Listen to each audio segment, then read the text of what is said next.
All right. Good morning, everyone. I think I see some of our team here and audience getting signed in. Thanks for everyone for attending. It's a beautiful Tuesday morning here in Honolulu, about 8 o'clock. I have a special guest here today, Tyler McGee. He's actually the regional account executive at Equity Trust Company. Equity Trust is a self-directed IRA company. And Tyler is a sales manager, or has been a sales manager in the past for different positions, basically managing kind of like a business development manager throughout North America, and then basically kind of guiding top sales teams. So he's going to be here with us about self-directed IRAs, how that applies to kind of what we do. Tyler, are you there? Can you go ahead and introduce yourself? Yeah, absolutely. Appreciate it. Yeah, name's Tyler. Like I said, regional account manager for Equity Trust on the institutional team. Yeah, based here in Texas. We have some offices located Ohio, Florida, South Dakota, and then like I said, I'm the Lone Ranger here in Texas. So yeah, happy to speak with y'all today and answer any questions you may have about the process of opening a self-directed IRA to kind of diversify your portfolio. Perfect. Perfect. Yeah, I appreciate you making the time. I know you're busy, as we all are. So yeah, so we'll kind of get started. I'll just do a quick blurb on myself. If everybody doesn't already know, my name is Reed Myers. I'm the principal fund manager of Myers Investment Group, as well as Myers Capital. Obviously, notate the names. These are family companies, been around a couple generations. And basically, Myers Investment Group, what we provide are passive mortgage investments revolving around the mortgage industry, which is kind of an industry that we've been involved in I've been personally in this industry for close to 20 years, and our family company has been around for quite a bit longer than that. So we'll be going through kind of some case studies, starting from a high level. Some of our attendees may have attended before, so we'll also try to touch on some different aspects, maybe get into a little bit more of the nitty gritty of maybe self-directed IRAs, being that we have Tyler here, and really just to provide good value to everybody here. Well, I'll be doing a Q&A with Tyler, kind of the mid-session, and then we'll have a Q&A at the end, be able to take some of our questions from our audience. So why don't we go ahead and get started? I'm excited. Passive mortgage investments, that's going to be our main topic here. A big part of these investments, this kind of comes under the realm of private credit and alternative investments, and it's a subcategory of private credit. I'll kind of explain what that is high level, because that's really interesting what's going on right now in the markets in this industry specifically. Some disclaimer here. So it kind of goes without saying, this is not a promotion to invest or anything like that. This is purely educational. If you are interested and we get to that point, of course, going through any questions you have, and if you feel like it's a right fit, then we'll be providing private placement memorandums, prospectuses, etc.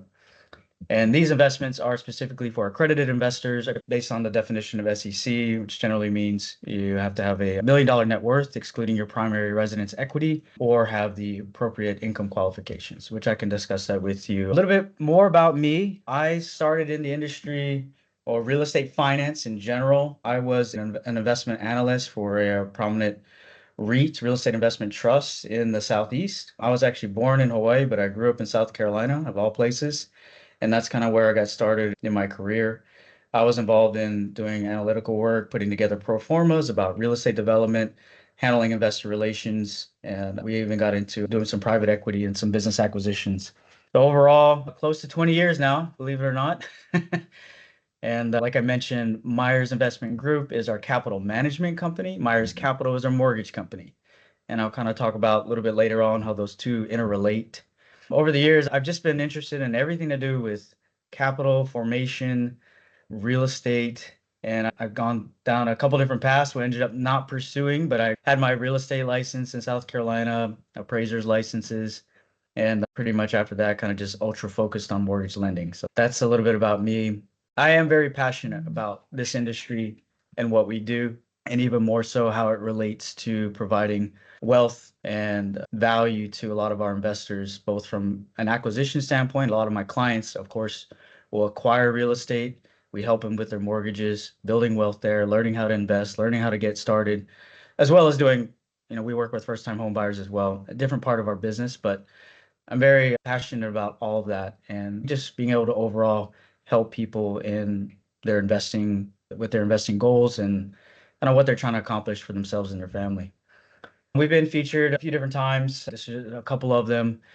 Pacific Business News, a small business periodical, did one on me when I kind of first got started back in Hawaii close to 15 years ago. So kind of my story was I moved to South Carolina when I was young, grew up there, went to college there, and then I moved back to Hawaii in my later 20s, mid late 20s, opened up a branch out here for Myers Capital and just never left. So I ended up putting down roots, got married, have a couple of boys, and yeah, this is where I wanted to end up. So very, very fortunate with that, and I'm happy about how things have turned out. We recently got featured in Mortgage Professional America. We got reached out by journalists there just to kind of talk about how small boutique companies like ours can thrive in a smaller market like Hawaii, as well as a pricey market, and kind of how we're working through the challenges of the industry, dealing with the mortgage rate environment, as well as how we invest in technology. So we have kind of already chatted about this, but big picture, Myers Capital is our company that provides mortgages to borrowers. We do both residential and commercial. On our Myers Investment Group side of things, this is where we manage capital for capital investors looking to invest their capital, which is mainly what we're going to be talking about today. And we also arrange private money mortgages as well as consumer mortgages. But the consumer mortgages are not part of our investment offerings. Those are simply off to Fannie Mae, Freddie Mac. All right. We've done quite a bit of volume for a small company like ours, and we like to keep it very boutique, very hands-on, very white glove, very big on customer service. So we're not a big company, but we've been around a long time. So we're very specialized. My MO is just really, really being to a point where we can be diversified, but also provide, never lose that very tight, close-knit customer service, hands-on approach. That's very important to me. So we're not trying to become a behemoth or anything like that. I really like building relationships, both my investors and my clients. And I kind of think that speaks to our experience and kind of who we are, what kind of company they want to represent. All right, big picture of what's happening in the investment landscape right now.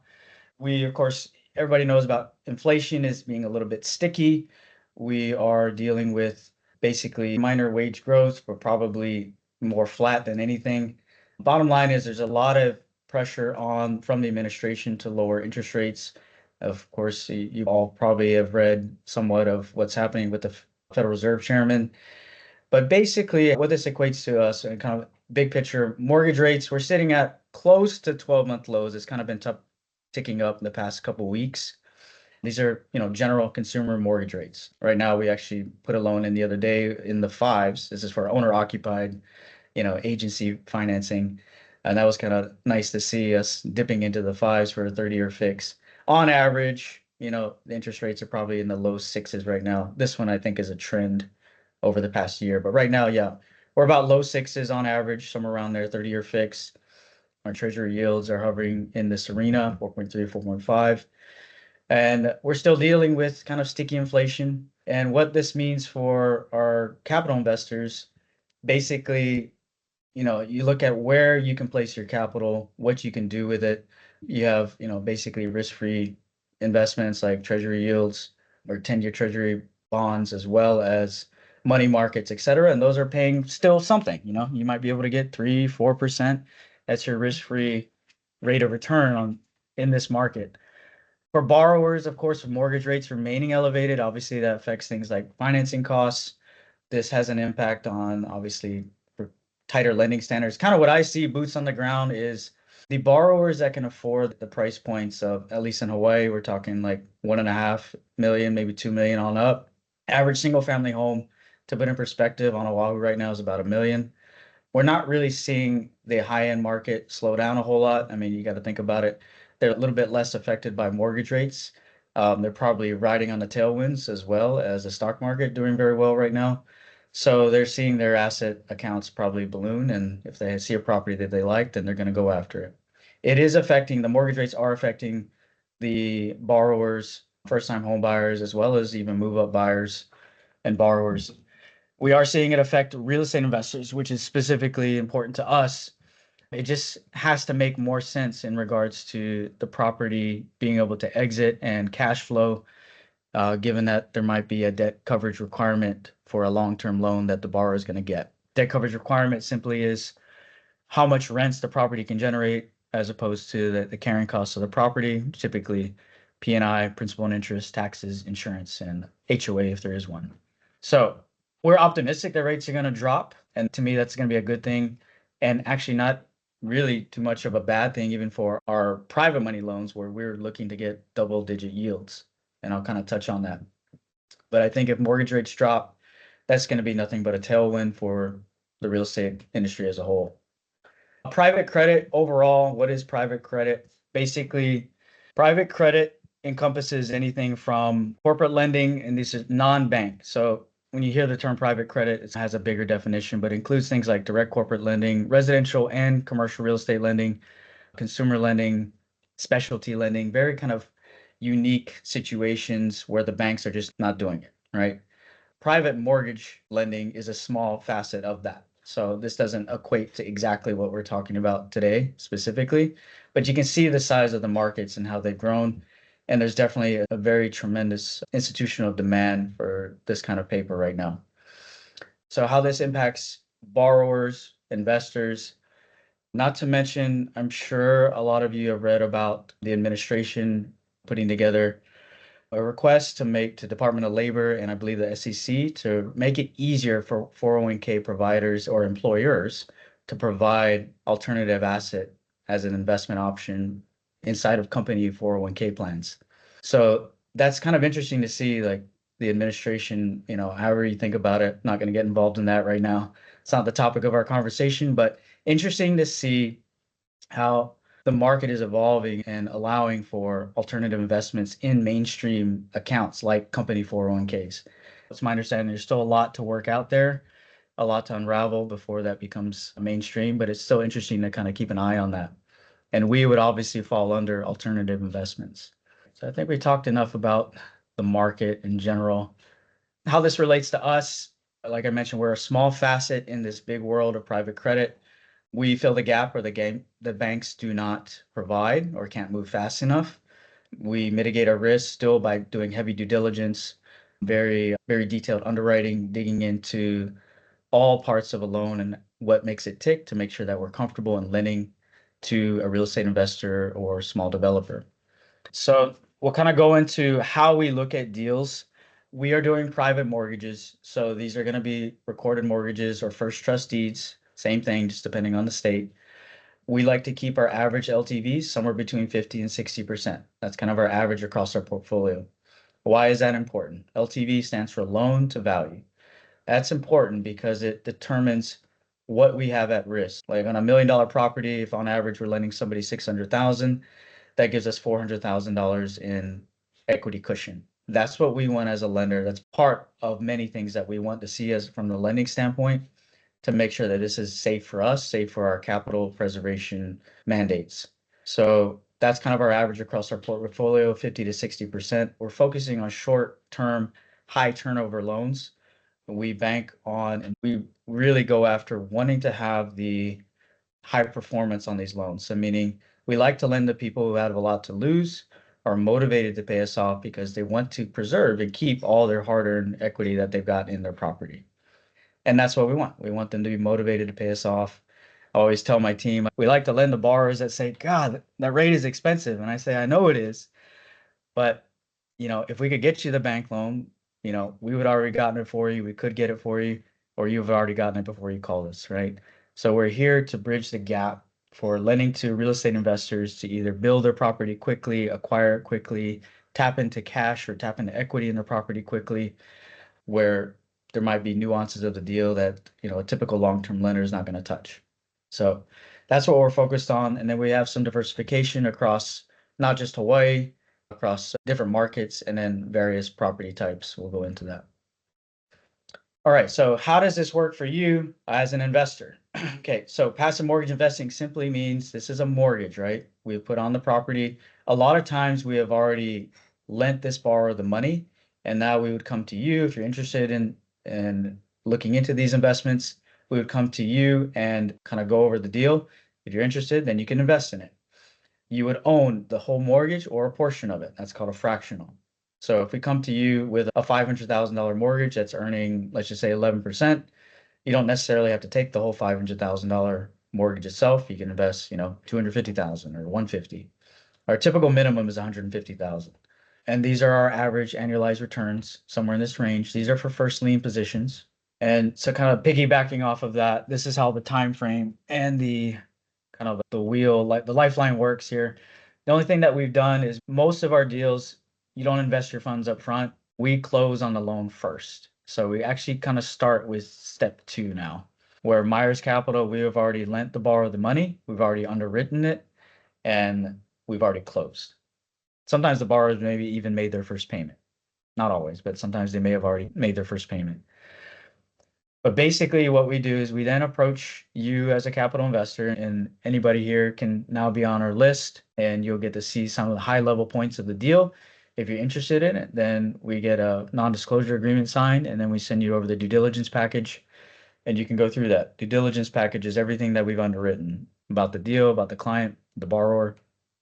This could be title insurance, appraisals, loan applications, so on and so forth. But basically, we put together the deal, we've closed on it, and then we come to you and say, are you interested? And if you are, then we provide the due diligence package. And from there on out, you will get your pro rata share or whatever the borrower is making on their payments. And these are typically when you invest and do direct mortgage investments, where you either own the whole mortgage note or a part of it, you receive those distributions whenever the borrower makes their payments, which are typically monthly. All right. Annual returns, we talked about that. We talked on most of this. And it's important to understand you're not acquiring real estate, right? So this is not a real estate syndication. These are mortgages. We're lending money to the real estate investors. In the capital stack, debt is one of the most safe. Equity is the first thing that gets wiped out. If you know anybody that has done real estate syndications and they've not done well, a lot of times they've not been immune to future capital calls where they had to put more money into the real estate investment itself because the operator maybe misjudged or they're dealing with whatever it might be, longer turn times to get it rented out, whatever it might be. We're not doing that. We've lent a real estate investor capital at a low loan to value, and now it's their job to perform. If they don't, we get to take back the property. That's not the goal. That's not the intent. That's the protection. I think I kind of alluded to this or mentioned this, our relationships with our capital investors. I'm very big on providing the hands-on customer service, white glove approach to everything. It's not always a good fit too. I've had investors that have looked to seem to be interested. And after we kind of walked through and had a few conversations, I realized this is maybe not the best fit. And I've told them that. So I'm very open about that. We're not in a place where we need to just take on anybody, all comers. We like to work with people that we know, like, and trust. Same thing that you should do as an investor as well when trying to pick a right vendor for yourself. For me, also side note, personally, I put my own personal capital in many of these deals into our fund, and my investment capital is many times right alongside my capital investors. So I practice what I preach. This is very important to me to both the preservation of my personal capital as well as the growth for my family. I'm very much invested alongside my investors. When we first started off in this business, we'd always look at, well, would we lend our own capital to this person? That's kind of ended up being the case. So it actually started off when we would get approached by a real estate investor to lend the money on a deal. We would broker it, right? And we still do that. We would broker it to an institution or a bank or a wholesale lender, a conduit, and we would say, look, here's all the points to the deal. Will you lend on it? And they say, no, we're not going to do it. And we'd say, really? So in certain cases, sometimes we'd agree with them. Yeah, it's not the greatest deal, but if you don't want it, I understand. Sometimes we'd bring them deals that are slam dunk that we really liked. And we felt, very vested in it. Like we would lend this guy money. And that's kind of where it started. So we started doing it. Say, well, this institution's not going to lend on it, but I really like your deal. I like your business plan. I like your strategy. I like your approach. I like your comps. We're going to go verify all this. But, we might be interested in just doing this in-house. We can't give you the rates that the institutional company can, but you can get your project done. And that's kind of how things started and why we started keeping loans on our books. So we touched on this a little bit earlier, but just to recap, minimum investments on direct mortgage investments are 150 to 200,000, depending on the deal. You do need to be accredited. Accredited means you have the income qualification, $200,000 a year, with the expectation that's going to continue. If you're single or filing individually, if you're married, filing jointly, it's 300,000 a year. or you need to have a net worth of $1 million, not including the equity in your primary residence. This is a 506c investment, which means you need to be accredited and verified. So we will need to verify your accreditation. This can come in one of a few different ways. One, you can have an accreditation letter written by your financial advisor, CPA, attorney, verifying that you are accredited. You can also go to third-party vendors such as, well, there's a few different ones. If you ever need help with that, we can send you some names of companies that our investors have used offline. But you can go to a third party vendor. They might charge you, a couple hundred, $200, something like that. Usually these letters are good for a certain period of time, and they'll do all of it for you and give us the letter that we need. We need this letter because that is what's required from us as the sponsor for these types of investments per our securities regulations. I think most of our investors on this meeting are going to be individual investors and not institutional. Institutional has different requirements. How can you invest? So obviously, see how we're doing on time here. I think I'm running a little bit behind, but we will talk a lot about self-directed IRA. Tyler's really going to help us with that. But taxable accounts, checking, savings accounts, any cash accounts, 401k, you would need to convert that to a self-directed IRA or take out a loan against that. I have thoughts on borrowing against assets to invest. I can talk to you one-on-one about that if you have questions, if that's your situation. It's not always recommended, but we can talk through your individual situation about that. Stocks and bonds, same thing. Assuming it's a taxable account, you can liquidate. You could borrow on margin, obviously. Lines of credit, that could be HELOCs or non-real estate lines of credit. The big two are going to be taxable accounts, like just cash or self-directed IRAs. So that's where most of our investors invest through. And I would say maybe close to 50% of our investors do invest through their self-directed IRA or equivalent. Tell us a little bit about equity trusts. Just define what it is that you guys do and how you help alternative investors. Yeah, absolutely. So Equity Trust, it's going on, I believe, 51 years being in business. So we are an IRA custodian. I'm on the institutional side, which was formerly, some people may have heard of Midland Trust, kind of a smaller IRA custodian competitor to Equity Trust. They acquired us in 2024.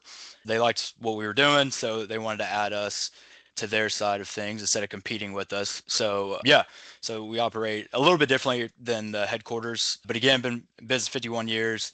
I was looking at current numbers. We're currently sitting at 71 billion assets under custody and 415,000 accounts. So last I checked, that does make us the largest custodian currently. And then we were also recognized by Forbes as the best custodian to work with in 2024. So I think that really speaks to kind of what you touched on, the relationship building aspect of it, gaining the people's trust, always being able to respond to an email quickly or help with any problems that may arise in the process. So yeah, that's just a little accolade we like to throw out there. Yeah. Yeah, you definitely have a big name, that's for sure. Yeah, let's just get into kind of the basic. Let's try to give as much value that we can to our audience here. Maybe if you don't mind, just quickly define self-directed IRA. What is that compared to a traditional IRA? And then maybe touch on solo 401k, what that means. Yeah, absolutely. So self-directed IRA is kind of just a marketing term we like to use, but essentially it's to help you use your retirement funds to kind of diversify your portfolio. Other than typical stocks and bonds, you can get into obviously real estate, if you like the hedge fund model, obviously private credit, private equity, if you like crypto, kind of gold, silver, kind of those things. It really allows you to diversify it. Say instead of if you have like a 401k or something with Fidelity or Schwab, they're kind of keen on you investing in their portfolio and kind of what they're, I guess, told to kind of sell. So that really gives you the diversification on that part. And as you mentioned, kind of solo 1K is a little different. So solo 401k is for self-employed individuals, while the self-directed IRA is for anyone that generates income. The main difference is the solo 401k have a higher contribution limit. I think it's currently $23,500, whereas your self-directed IRA, you can contribute the 7K if you're under 50 and then 8K if you're 50 plus. Both plans offer investment flexibility, again, rather than just going through a fiduciary. So those are kind of the key points on differences between those. And then just to be clear with some of our audience here, so when you invest through a self-directed IRA or some equivalent to that, basically when the investment makes money, like in ours be paying monthly or quarterly, what happens to it? Is that taxable? What kind of effect does that have on the investor themselves? Yeah, so there's two avenues you can go. I would say majority of people that get their returns, they just send it right back to their self-directed IRA to kind of keep that tax sheltered. You can take out contributions. If you go that route, the IRS probably see that as additional income, so you could go up in your tax bracket, causing you obviously to pay more in taxes. It's still an IRA, right? For Yeah, all tax purposes. So whatever it makes, it's either going to be tax exempt or tax yep. deferred, depending on if it's a traditional or Roth, Traditional. right? Yep, correct. Yeah. Yep, So I yep, guess that's exactly. the main thing that, I'm sure a lot of our audience, but maybe not all, just want to be clear that they understand that when you invest through a self-directed IRA, you get all the same benefits of it being in a traditional or Roth IRA, Yep, right? correct. That's the whole idea. And a company like Equity Trust, or a custodian, they're going to ensure that this path from your traditional IRA, converting it, or not a distribution, it's a rollover, right, Tyler? Correct. Yep. That rollover process does not trigger. That's probably one of the main things you guys are Yeah. very particular and detailed on. We don't want that thing to trigger or all of a sudden it becomes taxable. Like, hey, the IRS thinks you just took out a $400,000 distribution this year. Like, no, no, no, this is a Yeah. rollover, right? So that's the key with all this. And then whatever that investment earns and makes, in our case, very consistent. If it's inside of the self-directed IRA, then it's going to be their tax deferred to perpetuity, hopefully, if it's a Yep. Roth, right? Yep. Tax exempt if it's a Roth, Exempt. tax Yep. deferred if it's a regular, right? Traditional. Yeah. And we do all the reporting on the back end too, like you Okay. mentioned, just to make sure that doesn't get triggered and no one gets in, Right. trouble with the IRS. So, Got it. Got it. Maybe tell us high level, like what's the main differences between a self-directed IRA and a real estate checkbook IRA LLC? I believe it's. so for instance, if you want to get a rental property, so if you just have a self-directed IRA and you have a $2,000 landscaping bill, you have to submit that to us. It goes through approval to make sure you didn't do any of the work. The company you used it as an actual company, not just your neighbor. And then we send the money to said company. The biggest advantage of a checkbook IRA is it lets you use your retirement funds for those property investments. So this gives you ultimate control, flexibility, and protection. So you're actually able to use your retirement funds to pay for those upgrades, landscaping, whatever services you need, etc. Again, as I mentioned, if you are not personally doing the work yourself. So if you own a landscaping company, your company cannot do the work. You'd have to find a third party Right. to do that. Yep. So the way I've seen that benefit the most, and our individual investor controls everything. They're much more, they can control all aspects of Yep. onboarding to a new, in our case, passive mortgage investment, right? So, Correct. which is if investor is self-directed IRA, correct me if I'm wrong, equity trust or the custodian needs to sign off on everything on this investment, right? Which is Correct. fine. Yep. Sometimes it can take a little bit longer. So equity trust has to countersign and sign a lot of these onboarding into this mortgage investment. When you invest through a checkbook IRA, checkbook LLC, whatever it might be, the individual investor themselves has the signing authority. Is that Yep. correct? Correct. Yeah. Yep.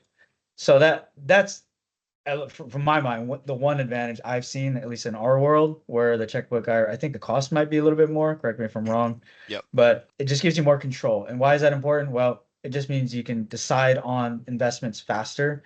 And these kind of investments, they come and go quickly.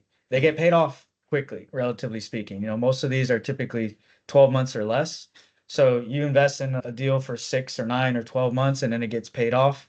Then you got to be ready for the next one. So there is a little bit of, if you continue to do it and you like it and this works for what your goals are, you might want to consider doing a checkbook IRA LLC so that you can have that ability to sign off on that investment yourself and not have to get the custodian to countersign, right? Yep. Am I generally kind Yeah. of No, correct with that's that? that's spot on. Yep. That's Okay. exactly what it is.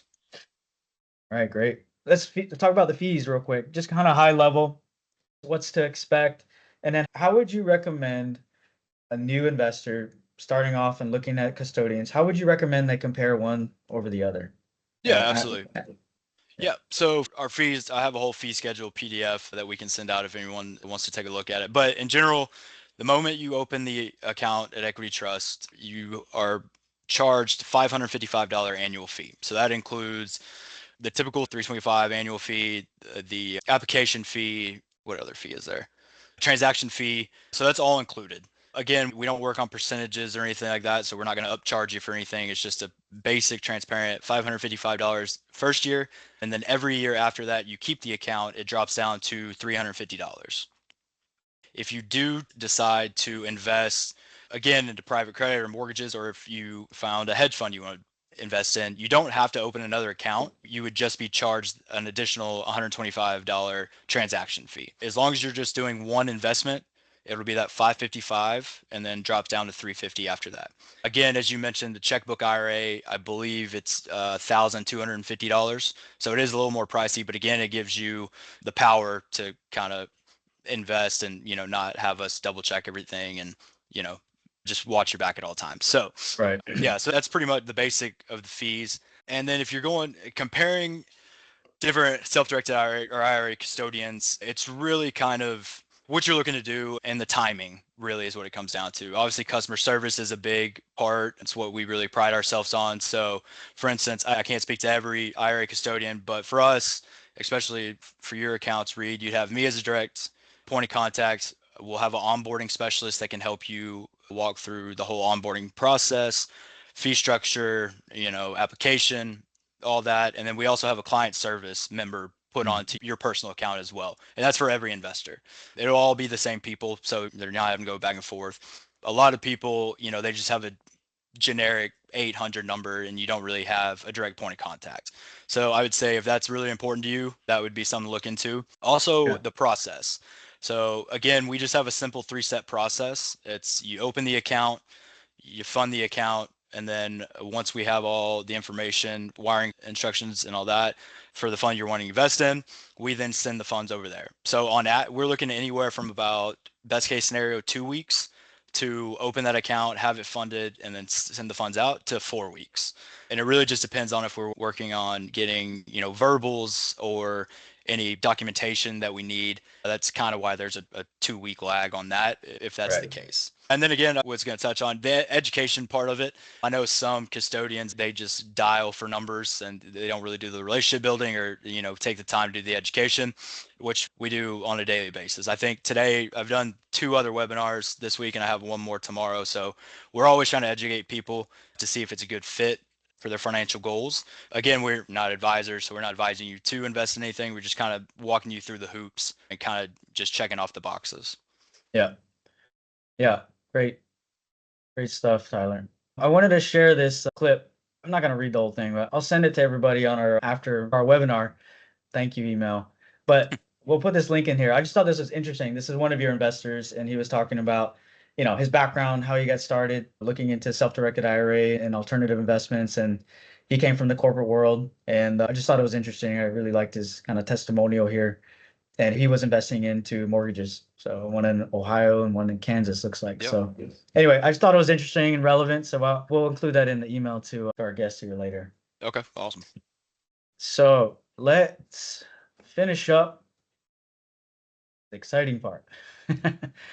All right. These are our case studies of recent deals that we've done, meaning we've closed on them. Most of these, I think, are actually still in progress and performing.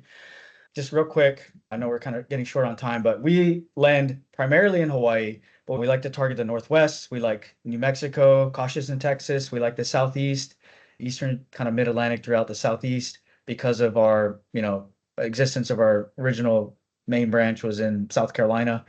So we've got a lot of clients, do a lot of business out there, but most of our business is Hawaii. Hawaii is a unique market. It is very stable compared to other high cost markets like California, Florida, et cetera, maybe New England parts.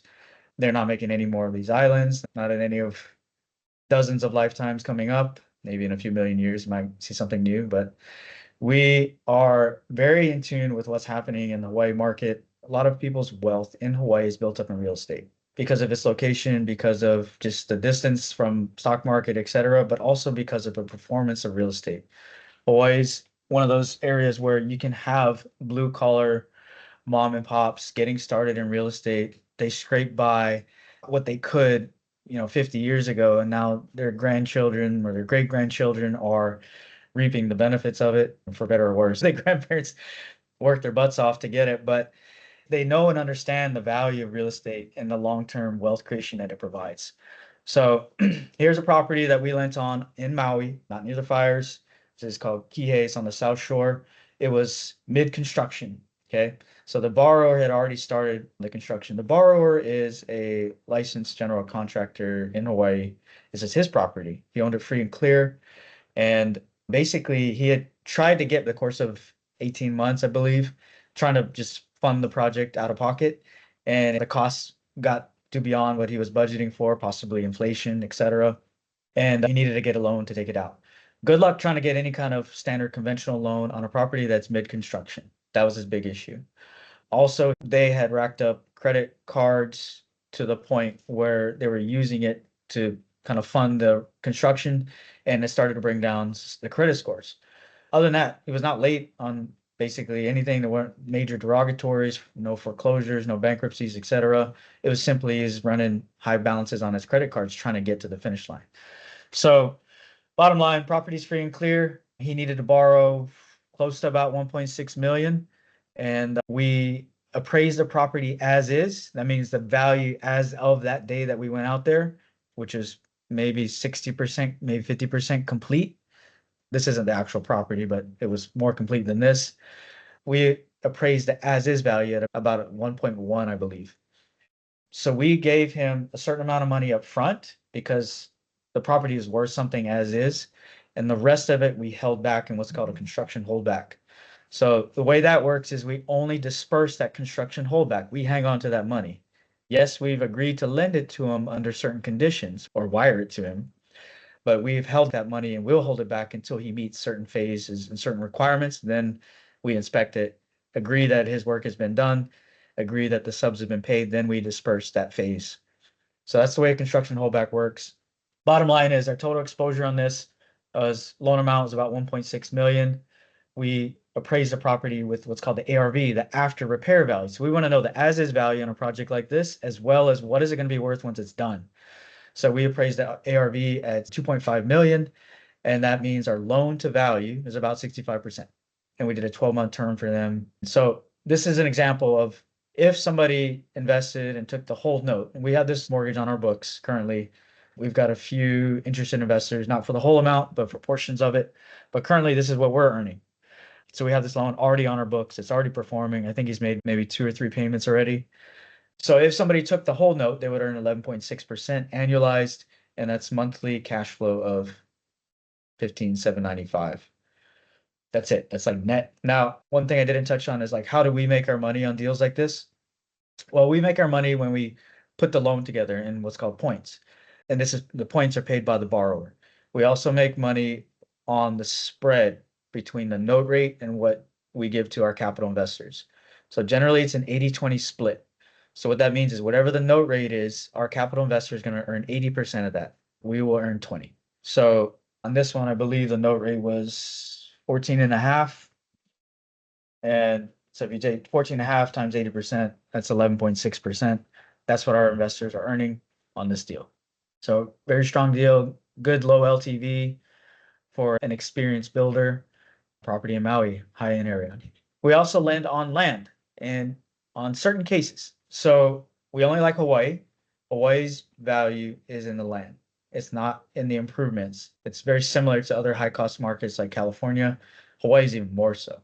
So on the average single-family home on Oahu, about $1 million, single-family home, nothing special, probably a 5,000 square foot lot, maybe, I don't know, 2,000 square foot house, nothing fancy. If it's $1 million market value, you're going to see about 70 to maybe even 80% of that value be in land. So maybe 700 or 800,000 of that's land. This is why we like land. It doesn't come without risk. You know, we need to look at certain caveats to it. Land can take harder to sell if we had to take back a property, but this is where all the value is. And as long as it's underwritten appropriately, there can be tremendous upside on lending on land in Hawaii, in my opinion. So this was a property that we lent on. The situation was this: the developer had bought kind of a larger tract of land on Oahu, and he had then subdivided it, and we have a different term for that in Hawaii, but subdivided it into multiple parcels. These are all buildable parcels.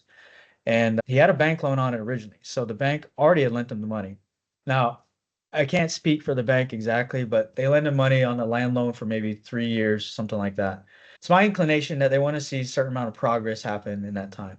Now, definition of progress can mean different things for different people. He was able to successfully get these lots, this parcel subdivided, therefore, in my opinion, increasing the value, and our appraisal backs that opinion up. And they're all buildable. He hasn't built on it yet. He's waiting on the permits to get finalized so that he can go up. We may lend him the money to do that, but that's not the purpose of our loan here. Our purpose of our loan here was to pay off the maturing bank loan. So he came to us, we refinanced his maturing bank loan, and we appraised the property at about 2 million. We ended up lending him about 1.3. Again, 65% loan to value. This is a 12-month term. Excellent borrower, great track record, very good credit, and this is another strong deal that we're earning about 11% net on. All right, so switching it up a little bit, let's go over to Easley, South Carolina. So South Carolina, again, that's where our company was actually formed. So we've got a lot of relationships out there. So we lent on a 5-unit. So this is a true multifamily property. Anything over 4 units is considered true legal multifamily. We appraised the property at about 580. We lent him 310. He had a mortgage on it also, so we paid off the mortgage. We gave him some cash to kind of reimburse him for all the improvements he did on the property, kind of get him back to cash neutral, and also give him a little bit extra so he can look to build on an adjacent parcel that he's working on as well. So that gave us comfort into kind of like seeing what he's doing with the money. It's not just like lending somebody to lend somebody money. We want to know, what are you doing with it? What are your plans? And we're trying to have our antennas out and pick up on any red flags in situations like that. So this one, we're earning 11.2% for our investor. No, that's what they are earning. And if they took the whole note, and all these are first lien positions, by the way, we do second lien only case by case, very low combined loan to value. And those rates can go up even more than right now. Our average note rate on first lien positions are 13.5 to 14% on average. Second lien note rates can be higher. So probably 15% minimum. Doesn't come without a little bit extra consideration and risk, but that's something that, we can obviously go over if you're interested in looking at those, but we don't do a whole lot. All right, this was an interesting one too. We had a real estate investor here in Honolulu. She had bought a property in a very prestigious area called Manoa, and she acquired the property, renovated it, and had it on the market. And it was taking a little bit longer to sell for reasons, maybe I couldn't know exactly, could be trying to push for a very high price. There was one thing on this that she was waiting on. There was some concerns about a certain permit being closed out. And depending on the buyers, some buyers have no problem with it. Some might have a problem with it. Some buyers, lenders might have a problem with it. So she was trying to sell this to, a typical consumer. Regardless, we looked at it. Beautiful job she did on the property, renovating it. She's very experienced, very strong qualifying borrower. We lent her about 1.2 million to pay off an existing private money loan and give her some cash so that she can embark on the next project. We actually ended up getting paid off on this well before we thought. So this one was actually already paid off. This is a first lien position, very low LTV, very strong borrower. And we gave her, built a good relationship with her. And now we're actually looking to hopefully help her on her multifamily acquisitions and some other things that she wants to do. So another strong deal in the books. Kind of skip over this, but I kind of mentioned this earlier along. We and ourselves as a company, we invest heavily into staying on top of the markets, what's going on. I like to attend many private lending conferences throughout the mainland US. We just got back from one not too long ago that one of our attorneys, Fortra Law, actually just put on. One of our securities attorneys and handle a lot of our legal documentation that we put together. They prep all of our closing documents for all of our loans. So these aren't just documents that we whip up. We have a whole couple different law firms working for us to help making sure everything is dialed in, to make sure we're appropriately doing things by the appropriate laws in the state that we're lending, et cetera. And we have a whole team that helps us with analyzing deals and making sure everything is dialed in. And that's about it. I feel like I went on a little bit longer than what I was planning, but I hope it was valuable for everybody. Really appreciate everybody's time, early morning if you're in Hawaii, midday if you're on the mainland. But if myself or Tyler can help in any way, we'll be sending out an email post-closing here just saying thank you, kind of giving you some of the links, ways to get in touch with us. You can call, you can email me, you can reach out to our office. And Tyler, do you have any preferred way for people to get in touch with you, or should we just maybe include you on the email? You can include me on the email. Again, I think you and Burton both have my direct, obviously, email and phone. I'd say the easiest way is probably email, because we'll be traveling, going to different conferences kind of for the rest of the year. But again, got a great team behind me. So yeah, if you just want to shoot me an email, if you really want to go into the weeds about everything or just kind of touch base on kind of what we talked about here, I'd be happy to help. But yeah, we can do both approaches. Got it. Perfect. All right. Thanks, Tyler. Appreciate you spending the time. Yeah, I appreciate it. Thanks for the opportunity. And yeah, again, look forward to meeting with some of y'all and yeah, moving forward. All right. Okay. Thanks, everyone.